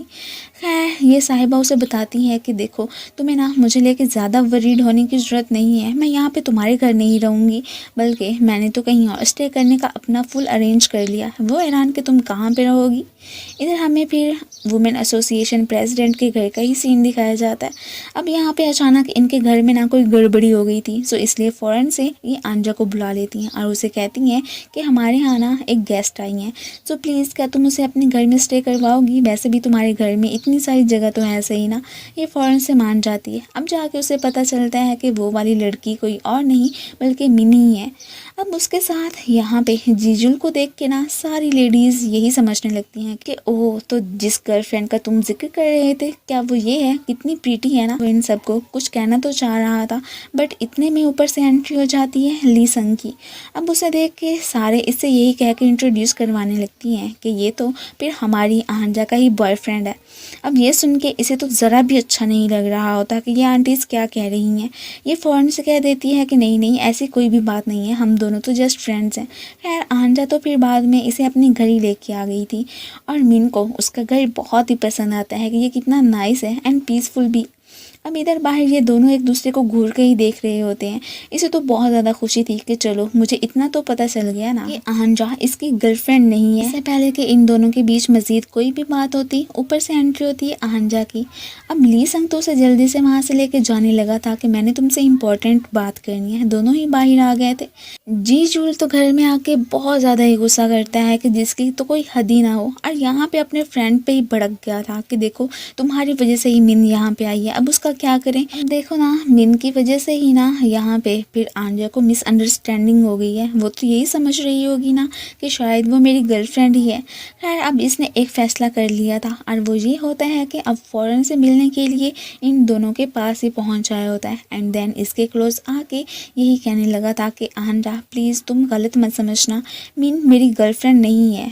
एंड ये सुन के वो तो एकदम सरप्राइज रह जाती है। आंद्रा तो उसकी बात सुन के उसे यही कहने लगी थी कि तुम इतनी दूर मुझे बस यही बताने के लिए आए थे। वो फिर आगे से कंफ्यूज हो जाता है कि अब क्या कहूँ। सो इसलिए यही कहने लगा था कि नहीं ऐसी कोई भी बात नहीं है, मैं तो जस्ट वॉक करने के लिए आया था। सो सोचा तुम्हें ये भी बता दूं कि मीन मेरी गर्लफ्रेंड नहीं है, वो तो बस ऐसे ही कह रही थी। खैर ये फिर यहाँ पे उसे एक्सक्यूज़ करती हुई चली जाती है। रात के वक्त हमें मीन और इसे साथ में ही बैठे दिखाया जाता है। वो इसके सामने ये मान लेती है वाकई में अब उसका और जीजुल का कोई रिश्ता नहीं है। पहले वो एक दूसरे से बहुत अच्छे से रहा करते थे, बट फिर बाद में उनके बीच कुछ ऐसा हुआ कि इनका ब्रेकअप हो गया। इसे ये कहने लगती है कि मुझे अब अपनी गलती का एहसास हो गया, मैं दोबारा से चाहती हूँ कि हम दोनों पहले की तरह हो जाए। सो क्या तुम जीजुल के साथ मेरा पैचअप करवाने में हेल्प करोगी? वो अब उसे क्या ही कहती, यहाँ पे फ़ौरन से मान जाती है कि ठीक है जैसा तुम कहोगी मैं वही करने को तैयार हूँ। दूसरी तरफ हमें फिर लीसंग को दिखाया जाता है। वो तो इधर आंजा के लिए एक बहुत ही प्यारा सा गिफ्ट लेके आया था, बट उसमें हिम्मत ही नहीं हो पाई कि वो जाके उसे दे सके। अगले दिन ये तो आंजा को थोड़ा बहुत तैयार भी कर देती है कि देखो तुम तो एक गर्ल हो ना, वैसे भी तुम्हें तैयार होके रहना चाहिए। अब इसे तो थोड़ा सा मेकअप हैवी लग रहा होता है कि सारे लोग ये देख के क्या समझेंगे। अब यहाँ पे ये उसे तसल्ली देने लगती है कि देखो ऐसा कुछ नहीं होगा, वैसे भी हमें वही करना चाहिए ना जो कि हमें अच्छा लगता है। अगर हम दूसरों के बारे में सोचते रहेंगे तो फिर हमारा क्या बनेगा। सो इसलिए तुम परेशान मत हो, वैसे भी आज तुम बहुत प्रीटी लग रही हो। खैर ये भी फिर कुछ नहीं कहती। अब यहाँ पे वो इससे कॉफ़ी का पूछने लगी थी कि वो कहाँ पे मिलेगी। ये फिर उसे लीसंग की प्लेस पे लेके आ जाती है और वो यहाँ पे आके बहुत ज़्यादा खुश होती है। उसे तो ये वाला इन्वायरमेंट काफ़ी पसंद आ रहा था। इधर लीसंग को तो आज आंजा इतनी ज़्यादा प्यारी लग रही होती है कि वो तो इसके साथ जल्दी से एक फ़ोटो बनवा लेता है। ये उसे कहती है कि देखो डिलीट तो कर दो ना, बट वो नहीं करने वाला था। ये तो जीजुल से मिलने के लिए उसके हॉस्पिटल के बाहर ही पहुँच आई होती है। यहाँ पे सियोनी से देख के हैरान और यही पूछने लगा था तो क्या आप वही हैं जो कि कल सियोल से यहाँ पे आई हैं? मुझे पता चला है कि आप काफ़ी प्रीटी हैं और वाकई में ऐसी बात है। और साथ ही साथ इसे ये भी कहने लगा था कि गांव की लेडीज़ तो ये भी कह रही थी कि आप तो जीजुल की गर्लफ्रेंड है, बट मुझे ऐसा नहीं लग रहा, ये सच्ची बात नहीं है ना। मैं जितना जानता हूँ वो तो चोरी चोरी आंजा को ही देखा करता है, मीन कि वो उससे लव करता है। ये सुन के अब यहाँ पे ये थोड़ी सी परेशान हो जाती है कि ज़रूर उन दोनों के बीच कुछ तो चल रहा होगा ना। इधर आंजा को देख के ना सारे ऑफिसर उसकी तारीफ़ें करने लगती है। ये भी पूछने लगे थे कि आज क्या कोई ख़ास दिन है जो इतना तैयार होके आई हो। खैर ये उन्हें क्या ही जवाब देती, यहाँ पे चुप करके बैठी रहती है और ये भी कहने लगी थी कि ऐसी कोई बात नहीं है जैसा कि आप समझ रहे हो। दूसरी तरफ हॉस्पिटल में फिर हमें जीजुल को ही दिखाया जाता है जो कि इस वक्त लीसंग और आंजा की फ़ोटोज़ देख के काफ़ी जेलस फील करने लगा था। ये भी नोट कर लेता है कि आज तो आंजा ने बहुत प्यारा मेकअप किया। ऊपर से एंट्री हो जाती है मिन की। इसे देख के ये सरप्राइज़ कि तुम इधर क्या कर रही हो। अभी इसके काम का टाइम हो चुका था, सो वहाँ से जाने लगता है। वो इसे रोक देती है कि क्या मैं भी तुम्हारे साथ चल सकती हूँ। अब ये उसे मना तो नहीं कर पाता ना, इसलिए दोनों काम पे आ चुके थे। यहीं पे ही आसपास जो कि आंजा एक काम के सिलसिले में आई थी गुजर रही होती है, तो तभी उसकी नज़र इन दोनों पे पड़ जाती है। उसे ज़रा भी अच्छा नहीं लगता, इवन कि उसने मिन का क्या मेकअप भी उतार ही दिया था। अब जैसे ही अचानक जीजुल की इस पे नज़र पड़ती है ना, तो एकदम शॉक ही रह जाता है कि इसने अपनी ये क्या हालत बनाई हुई है। ये तो जल्दी से फेस वॉश करके आ गई थी, अब तो फिर मिन ने भी इसे देख लिया था। ये तो इसे टॉवल दे देता है कि तुम अपना फेस साफ कर सकती हो। अब इन्हें एक दूसरे का इतना ख्याल रखते देख के ये तो बहुत ज़्यादा परेशान हो जाती है, इवन के सैड भी।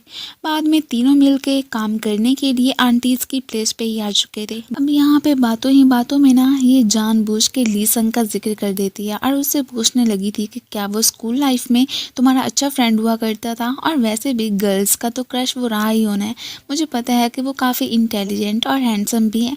ये उसे बताने लगती है कि हाँ बिल्कुल बहुत सारी गर्ल्स उस पर मरती थी, इवन कि मैं भी, मुझे भी वो बहुत अच्छा लगता था। अब उसके मुंह से लीसंग की तारीफ़ें सुन के ना यहाँ पे इसे ज़रा भी अच्छा नहीं लगता। खैर अब ये भी फिर मिन को बताने लगता है कि ऑलरेडी बचपन में मैं भी आंजा को जानता हूँ, हम भी अच्छे फ्रेंड्स हुआ करते थे। इससे पहले कि कोई और बात करता ये उसे जार्स थमा देती है कि जाके इसे स्टोर रूम में रखा हो। अब उसके जाते ये पीछे से पूछने लगी थी कि क्या वाकई में तुम दोनों पहले से एक दूसरे को जानते। ये भी कह देती है कि हाँ बचपन में जब उसके पेरेंट्स का एक्सीडेंट हुआ था ना, तो तब वो इधर आया था, तभी से ही हम दोनों फ्रेंड्स बन गए थे, बट ये तो बहुत पहले की बात है ना, अब नहीं है। ये काम के सिलसिले में जैसे ही वहाँ से जाती हैं, इतने में ऊपर से ये भी आ गया था हांजा, तो इसे इग्नोर करने की कोशिश करने लगती है। वो हैरान होता है कि आखिर तुम्हें हो क्या गया, जब से मीन आई है तुम काफ़ी बदल चुकी हो, मैंने ऑलरेडी तुम्हें बता दिया है ना कि वो मेरी गर्लफ्रेंड नहीं है। अब यहाँ पे उसे यही पूछने लगा था, क्या वाकई में बचपन में तुम्हारा फर्स्ट क्रश लीसन था? अब ये उसे कोई जवाब नहीं देती। यहाँ पे उसे इसके और उसके रिलेशनशिप के बारे में पूछने लगा था कि क्या जब तुम उसे देखती हो या उससे बातें करती हो तो तुम्हारी हार्ट बीट फास्ट होती है या नहीं? अगर तुम मुझे बता दोगी मुझे पता चल जाएगा कि वाकई में तुम उससे लव करती हो। खैर अभी तो जैसे वो इसके क्लोज आने की कोशिश कर रहा था ना, ये बहुत ज़्यादा नर्वस हो जाती है और फिर फ़ौरन से वहाँ से चली भी गई थी। अब इसका ये एटीट्यूड देख के सारे सरप्राइज रह जाते हैं कि अचानक आंजा को क्या हो गया। बाद में जैसे ही फिर पुलिस स्टेशन पहुंचती है तो वहाँ पे इसे उसी लेडी का ही पार्सल मिलता है जो कि अक्सर इसे परेशान किया करती है। इसे कॉल करके ये भी कहने लगी थी कि मैंने तो यही वाला पार्सल पहले ही जीजुल को भी भेजा था बट उसने एक्सेप्ट ही नहीं किया। यही कहा था कि आंजा को भेज दो और साथ साथ तुम्हें पता है उसने मुझे आज क्या कहा, ये भी कि आइंदा के बाद ना मैं तुम्हें बुली करने की ज़रा भी कोशिश ना करूँ क्योंकि उसे अच्छा नहीं लगता। ये तो हैरानगी वाली बात है ना। यहाँ पे ये आंटी को क्या ही कहती है, बस चुप करके उनकी बातें सुनती रहती है। दूसरी तरफ ये मैडम फिर से इसके पास आ टपकी थी और इससे अपने और उसके रिलेशनशिप के बारे में ही बात करने लगती है कि देखो मैंने बहुत सोच लिया, बल्कि मैं तो पछता रही हूँ कि पास्ट में मैं आखिर तुम्हारे साथ इतना अच्छा वक्त क्यों ना बिता पाई।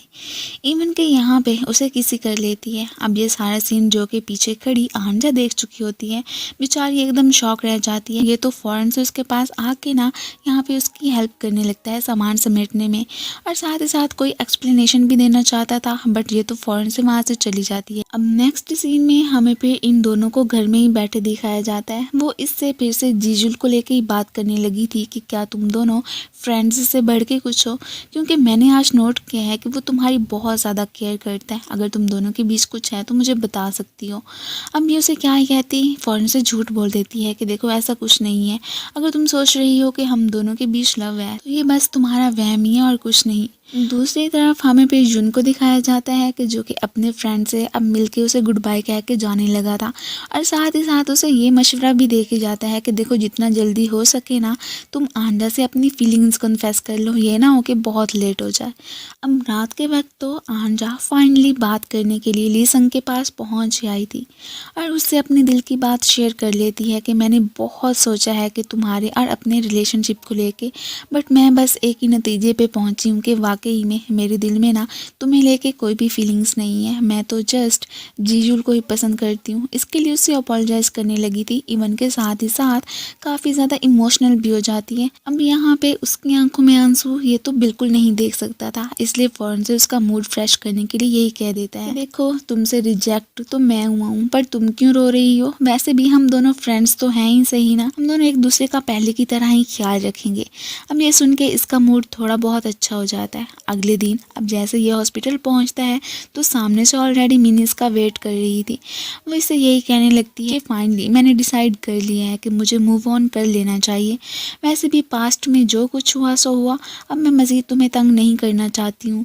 अब ये कहती हुई वहाँ से चली जाती है कि मैंने तो इधर से जाने का भी फैसला कर लिया है। अब इसने भी सोच लिया था कि चलो मीन तो यहाँ से चली गई है, सो फाइनली मुझे अपनी फीलिंग्स आंजा से कन्फेस कर लेनी चाहिए। उसे देखने के लिए पुलिस स्टेशन पहुँचता है बट वो तो वहाँ पे थी नहीं। फिर फ़ौरन से लीसंग के पास आता है, वो भी कहता है कि अभी तो फ़िलहाल के लिए वो यहाँ पे नहीं है, लेकिन जब तक वो आ नहीं जाती तब तक तुम यहाँ पे उसका वेट कर सकते हो और साथ ही साथ काम में हमारी हेल्प भी करवा दो। वो भी फ़ौरन से मान जाता है एंड देन दोनों यहाँ पे काम कर ही रहे होते हैं कि इतने में आंजा भी आ जाती है, वही नहीं ऐसे देख के सरप्राइज। खैर फिर इसे इग्नोर करती हुई ना साइड पे चली जाती है। अब वो भी इसके पीछे आ गया था। जीजुल से अब मज़ीद बर्दाश्त नहीं होता, वो तो फिर इसके क्लोज आके फाइनली अपने लव की कन्फेशन कर लेता है, इससे पहले कि ये उसे कोई भी जवाब देती। अब यहाँ पे इसके ऊपर पीचेस गिरने ही लगे थे कि वो आगे हैंड कर लेता है, उसे फुल प्रोटेक्ट करता है। खैर अब ये सब देख के ना इसे तो अच्छा लगता है बट साथ ही साथ उससे ये भी कह देती है कि देखो मैं तुमसे बिल्कुल भी लव नहीं करती हूँ और वैसे भी आज नहीं तो कल मुझे तुम छोड़ कर चले जाओ तो मेरा क्या बनेगा। ये कहती हुई वहाँ से चली जाती है। यहाँ से जाते वक्त रास्ते में इसकी मुलाकात असिस्टेंट से हो जाती है। उसके थ्रू इसे पता चलता है कि जीजुल के ग्रैंड पेरेंट्स ना बहुत जल्दी वापस आने वाले हैं, सो इसलिए हो सकता है कि वो यहाँ से चला जाएगा। ये सुन के ये बेचारी तो और ज़्यादा ही अपसेट हो गई थी कि मैं उसके बिना अब कैसे रह पाऊँगी। खैर यहाँ से जा रही होती है कि अचानक मिन की एंट्री होती है। वो इसे गुड बाय कहने ही आई थी कि मैं हमेशा हमेशा के लिए विलेज छोड़ के जा रही हूँ और वैसे भी जीजुल के दिल में ना मेरे लिए अब कोई भी फीलिंग्स नहीं है। इसके जाते ही ये भी भागी भागी फिर फौरन से हॉस्पिटल पहुँचती है और फिर जल्दी से इसे यही पूछने लगी थी कि मैंने सुना है कि तुम गाँव छोड़ के जा रही हो, क्या ये सच है। तो वो भी कह देता है कि हाँ सच है, और वैसे तुम यहाँ पे क्या कर रही हो। अब ये फिर उससे फाइनली अपनी लव की कन्फेशन कर लेती है कि देखो मैंने पहले झूठ बोला था, एक्चुअली मैं भी तुमसे लव करती हूँ। एंड देन ये कह के फ़ौरन से उसे किस कर लेती है। अचानक ही आंजा के किस करने पे जीजुल तो एकदम सरप्राइज रह जाता है। इससे पहले कि दोनों के बीच कुछ भी बात होती, असिस्टेंट के आने की वजह से ये घबरा जाते हैं और फ़ौरन से इसे छुपा देता है। सो इस तरह उसकी नज़र इस पे पड़ ही नहीं पाती। आज से दोनों रिलेशनशिप में तो आ चुके थे, बट अभी के लिए ना आंजा उसे कह देती है कि देखो हमें ना अपनी रिलेशनशिप को सीक्रेट ही रखना पड़ेगा। अगर गांव वालों को पता चला ना, वो पता नहीं हमारे बारे में क्या क्या बातें बनाएंगे। ये उसे कहता है कि डोंट वरी, तुम जो भी कहोगी ना मैं वही मानूंगा, किसी को ज़रा भी नहीं पता चलेगा। ये फिर उसके जाते ये ब्लश करने लगती है। आज तो आंजा बहुत ज़्यादा खुश दिखाई दे रही थी। रात को फिर ये चोरी चोरी उससे मिलने के लिए आ जाया करता है। सो स्वीट ना। आज की रात इन लोगों ने डेटिंग करने का भी फैसला कर लिया था और कहाँ जाना है वो प्लेस जीजुली डिसाइड करता है। वो इसे लेके हॉस्पिटल ही पहुँच आया था और यहाँ पे उसे अपना क्लिनिक दिखाता है कि देखो मैं यहाँ पे काम किया करता था। ये तो इधर आके बहुत ज़्यादा खुश होती है। दोनों मिलके खाना भी खाते हैं। इसके बाद जैसे ही वापस आते हैं ना तो तब तक सुबह हो चुकी थी। खैर इन्हें इतना तो रिलीफ होता है ना कि चलो कम से कम किसी को हमारे रिलेशनशिप के बारे में अभी पता तो नहीं चला ना। अब फिर नेक्स्ट हमें पुलिस स्टेशन का ही सीन दिखाया जाता है। इसे यूँ ब्लश करते देख के, स्माइल करते देख के ऑफिसर्स परेशान कि इसे आखिर हो क्या गया है, पहले तो ये ऐसे नहीं हुआ करती थी। अब फिर इससे मिलने के लिए जीजुली पहुंच आया था। वो एक बहाने से इसे अपने साथ चलने को बोलता है कि इस तरह कम से कम इसके दूसरे साथियों को तो पता नहीं चलेगा ना कि आखिर हमारे बीच क्या चल रहा है। गाड़ी में आके वो इसके क्लोज होने की कोशिश कर रहा था, इवन के किस करने की भी, बट तभी एंट्री होती है हुई और सियोन की। वो दोनों इन्हें यही बताने आए थे कि आज से मैं और हुई ना रिलेशनशिप में है और इस बारे में सिर्फ और सिर्फ तुम दोनों को ही बता रहे हैं। सो प्लीज़ किसी को मत बताना, वरना पता है ना कि यहाँ के लोग कैसी अजीब अजीब सी बातें करते हैं। इवन कि इन्हें रिश्वत के तौर पे ना कुछ चॉकलेट्स वगैरह भी देने लगे थे कि प्लीज़ बस हमारे बारे में किसी को ना बताना। ये उन्हें अश्योर करवाते हैं कि डोंट वरी, किसी को नहीं बताएंगे। अब नेक्स्ट फिर आंजा को दिखाया जाता है। वो अब काफ़ी ज़्यादा चेंज हो गई थी। पहले तो वो हेल्प किया करती थी कि सबके दिल में जगह बनाए और कोई उसके बारे में ना बुरे वर्ड्स बोले ही ना, बट अब उन सबसे कह देती है कि तुम लोग मेरे बारे में जो भी सोचते हो ना सोचते रहो, अब मुझे कोई भी फ़र्क नहीं पड़ता है। मैं तुम लोगों की इसलिए हेल्प कर रही हूँ क्योंकि तुम लोग एल्डर्स हो और मुझे आप लोगों की रिस्पेक्ट करनी चाहिए। वो हैरान के आज तो आंजा काफ़ी चेंज लग रही है। ये फिर चोरी चोरी मिलने के लिए जीजुल के पास पहुँच आई थी। दोनों ने गाँव में मौजूद एक रेस्टोरेंट में ही ना आज खाना खाने का सोचा था। अब वहाँ पे मौजूद आंटी को शक ना हो इसलिए उनके सामने एक दूसरे से बिल्कुल स्ट्रेंजर्स की तरह मिलते हैं और इस तरह उन आंटी को ज़रा भी शक नहीं होता कि ये दोनों डेट कर रहे हैं। अब खाना खाने के बाद फ़ौरन से ये उसे लेती हुई ली संग की प्लेस पे ही आ गई थी। एक्चुअली मैं ये उसे बताना चाहती थी कि वो और जीजुल एक हो चुके हैं, सो इसलिए उसे ना मज़ीद अब इसके लिए परेशान होने की कोई भी ज़रूरत नहीं है। वो बस उसका रिएक्शन ही देखना चाहती थी। वो कहता है कि देखो मुझे भी खुशी हो रही है कि चलो तुम दोनों साथ में हो, सो इसलिए टेंशन मत लेना कि मैं तुम्हारे बारे में अब क्या सोचता हूँ। हम दोनों पहले की तरह फ्रेंड्स हैं, सो जब भी परेशान हुआ करना मुझसे मिलने के लिए आ जाना। और ये भी कहने लगा था कि इसने अगर तुम्हारे साथ कुछ भी बुरा करने की कोशिश की ना तो मुझे बताना बिल्कुल ना भूलना, इसकी हड्डियाँ तो मैं फिर तोड़ के ही रख दूंगा। खैर इस बात पे वो स्माइल करने लगती है कि ऐसा कुछ नहीं होगा। इन दोनों को साथ में टाइम स्पेंड करने का कोई भी मौका नहीं मिल रहा होता। इन आंटीज की वजह से परेशान होकर रह जाते हैं, कोई ना कोई ऊपर से आ ही जाया करता है। आज का जो कपल एक्सपोज हुआ था वो थी असिस्टेंट ली और इसका फ्रेंड जुन। सभी को पता चलता है कि ये दोनों तो रिलेशनशिप में थे और इन्हें पता ही नहीं चला। खैर अब ये उससे यही कहता है कि देखो असिस्टेंट लीना बहुत ही अच्छी हैं, सो क्या तुम वाकई में उसे लेके सीरियस हो? तो ये कह देता है कि हाँ बिल्कुल, डोंट वरी, तुम परेशान मत हो। इवन कि हम दोनों ने शादी करने का भी सोच लिया, वो मेरे साथ बहुत हैप्पी है। अब वो भी रिलीफ फील करता है। अगले दिन आंजा और जीजुल ने मिलकर मूवी देखने का प्लान बनाया था, बट कामों में इतना ज़्यादा बिजी होते हैं कि इन्हें टाइम मिल ही नहीं पाता। बेचारी आंजा भी काम कर कर के थक जाती है। अब बाद में असिस्टेंट इसे इनवाइट करते हैं कि चलो आज का डिनर हम मिलके करते हैं। ये भी कैसे मना करती, उनके साथ खाने के लिए आ जाती है। अब जीजुल इसे मैसेज करता है कि देखो मैं एक जगह पे तुम्हारे आने का वेट कर रहा हूँ, आज तो सारा दिन हम दोनों एक दूसरे से मिल ही नहीं पाए हैं, सो आ जाना। अब तभी ये जा रही होती है कि रेस्टोरेंट में कुछ लोगों की फ़ाइट हो जाती है। उनसे निमटते निमटते इसका सारा टाइम वेस्ट हो जाता है। इधर ये बैठा उसके आने का वेट ही करता रह गया था और आंजा को तो रेस्टोरेंट में बहुत गुस्सा आई जा रहा था कि क्या है, मुझे तो इतना टाइम नहीं मिल रहा कि जाके मैं ज़रा जीजुल से मिल ही आऊँ। और इस बात पे वो काफ़ी ज़्यादा ड्रिंक कर लेती है। इसे आंटीज़ देख के हैरान कि तुम इधर क्या कर रहे हो, और वो भी इतनी रात के वक्त। वो कहता है कि अरे कुछ नहीं, मौसम कुछ अच्छा हो रहा था तो इसलिए मैं वॉक करने के लिए आ गया।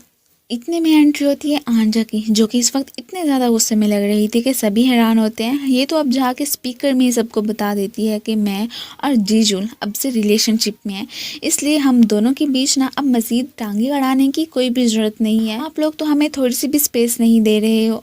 चलो फाइनली इसी ने ही कहा था कि अपना रिलेशनशिप एक्सपोज नहीं करना, और आज ये रिवील कर देती है। खैर यहाँ पे आंटी जी ने कहती हैं कि तुम दोनों को क्या लग रहा था कि हमें पता नहीं है कि तुम दोनों रिलेशनशिप में हो? ऐसा कुछ नहीं है, बल्कि हम लोग तो ऐसे प्रीटेंड कर रहे थे कि जैसे हमें कुछ पता ही ना हो। सो हमारी एक्टिंग कैसी लगी? ये सुन के दोनों ही सरप्राइज रह जाते हैं। खैर जो भी था, अब सबको इनके रिलेशनशिप का पता चल गया था ना, सो इसी बात से ही खुश होते हैं कि चलो कम से कम अब हमें चोरी छुपे तो नहीं मिलना पड़ेगा ना। अब इसके बाद हमें कुछ दिनों बाद का ही सीन दिखाया जाता है। जीजुल वापस सिटी चला गया था। दोनों की अक्सर बात हुआ तो करती है, बट उसने नहीं बताया था कि अचानक ही स्टेयर्स से गिरने की वजह से उसके हैंड पे चोट लग गई है। अब जैसे इसे पता चलता है तो यहाँ पे जीजुल पे बहुत ज़्यादा भड़क जाती है कि ये बात कम से कम मुझे बतानी तो चाहिए थी ना, बट तुमने नहीं बताई। खैर वो बेचारा अब क्या ही कहता, उसने तो इसलिए इसे नहीं बताया था ताकि ये उसे लेके ज़्यादा परेशान ना हो। अब उससे लड़ाई झगड़ा करने के बाद ये फ़ौरन से लीसंग के पास पहुँच जाती है कि देखो मैं जीजुल को मिस भी कर रही हूँ, बट मैंने उसके साथ फाइट भी कर लिया है। वो इसे कहता है कि देखो डोंट वरी, मैंने वैसे भी सिटी जाना है, सो क्या तुम मेरे साथ चल सकती हो? इसी बहाने से उससे मिल लेना।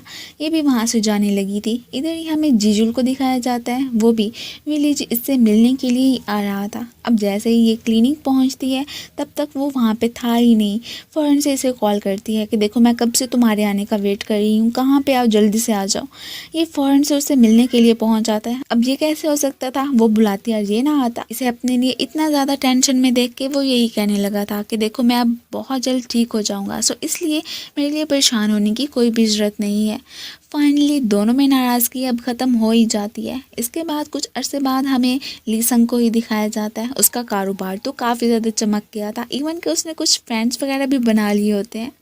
जीजुल तो अचानक ही विलेज में आके इसे सरप्राइज देता है, और साथ ही साथ ये गुड न्यूज़ भी देने लगा था कि मेरे ग्रैंड पेरेंट्स फिर से ट्रैवल पे चले गए हैं और अब से ये हॉस्पिटल मैं ही संभालूंगा। वैसे भी एक ना एक दिन तो मुझे वापस आना ही था ना। इवन कि यहाँ पे वो इसे शादी के लिए प्रपोज भी कर देता है। अब वो इसे प्रपोज करता और ये मना कर देती, ऐसे कैसे हो सकता था? दोनों साथ में बहुत ज़्यादा ही हैप्पी होते हैं, और इनके स्पेशल मोमेंट के साथ ही इस ड्रामे की हैप्पी एंडिंग हो जाती है। Thank you for watching. So guys, आप लोगों को ये ड्रामा कैसा लगा मुझे कमेंट्स में ज़रूर बताइए।